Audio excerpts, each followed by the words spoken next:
Hey everybody. I took the longest nap and I feel so much better. I feel like I have some human in me again. I was getting really scared there for a while because I was lugging around with no energy at all and just ugh.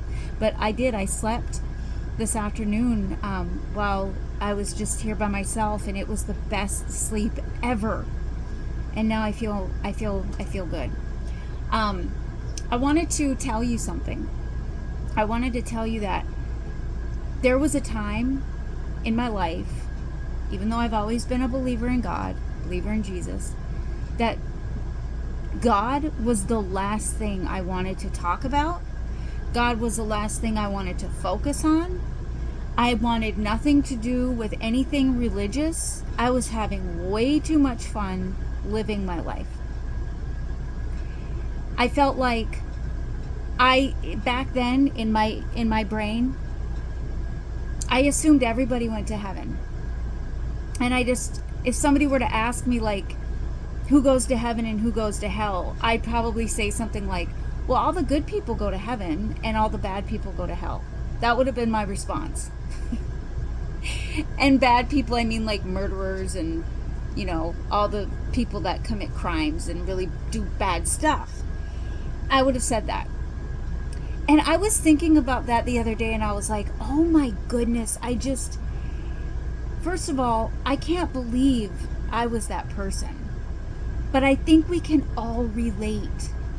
I mean, especially when I was younger, I was having too much fun.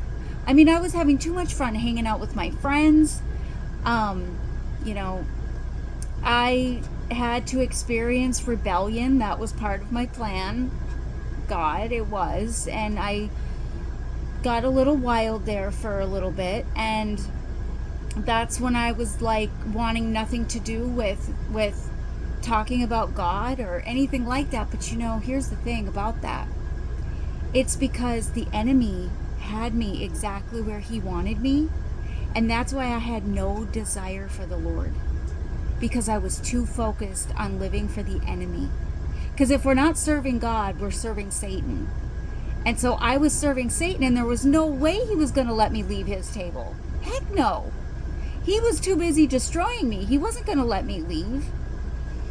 And just over time, with life circumstances and life events that have happened that have brought me closer and closer and closer to the Lord, because I just needed that nurturing father. I needed that hope.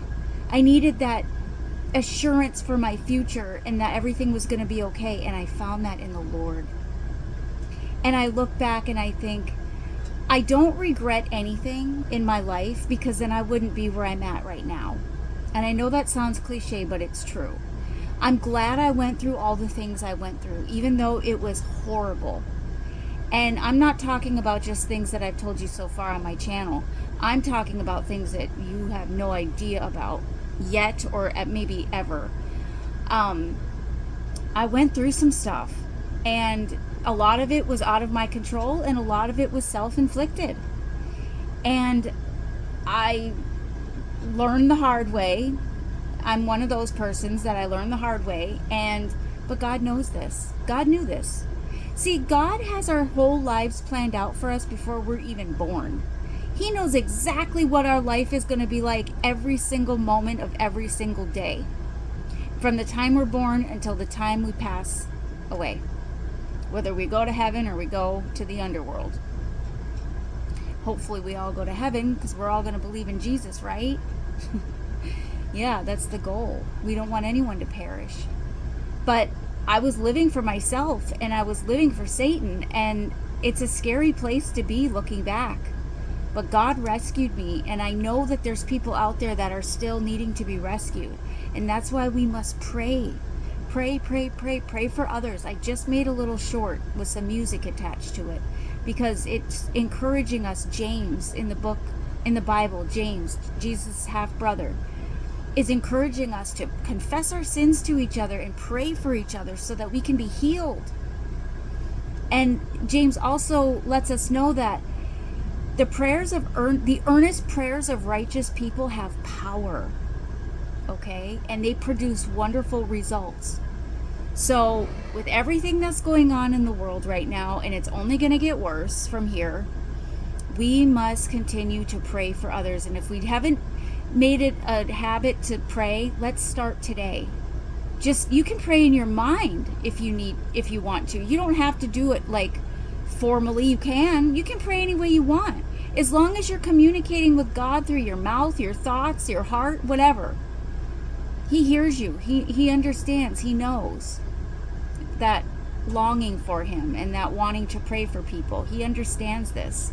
So let's all get together and do this for each other, because I don't want to see anyone perish.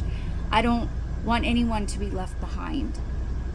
But I know what it's like to not want to have anything to do with God.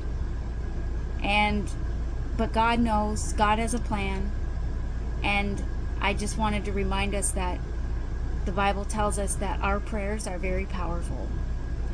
And if we could only see in the heavenly realms what our prayers look like, I think we would all be praying nonstop, because it's that cool. So that was my message. You all have a wonderful, what day is it today? Wednesday. I'll be back. I always come back. Every time I have a thought, I come back. But for now, for this video, I'll let you go. Okay, bye. Love you.